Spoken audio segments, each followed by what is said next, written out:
They said a slave could never speak beauty into the world. They were wrong. This is the story of Phyllis Wheatley, the African girl who turned chains into verses that shook two continents. 1761. A 7-year-old girl, frail and terrified, stepped off a slave ship in Boston Harbor.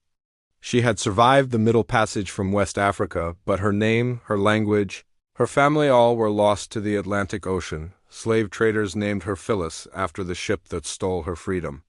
The Wheatley family purchased her as a house servant, but something extraordinary happened. Young Phyllis showed a hunger for learning that couldn't be ignored. While most enslaved people were forbidden to read, the Wheatley's daughter taught her English. Within 16 months, Phyllis was reading the Bible. Within 3 years, she was studying Latin, Greek poetry, and ancient history.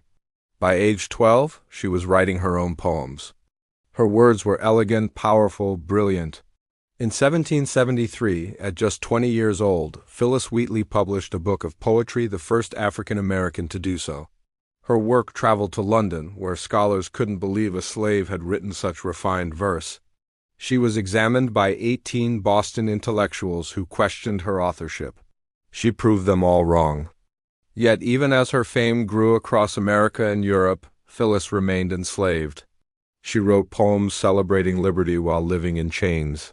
She praised freedom she had never known.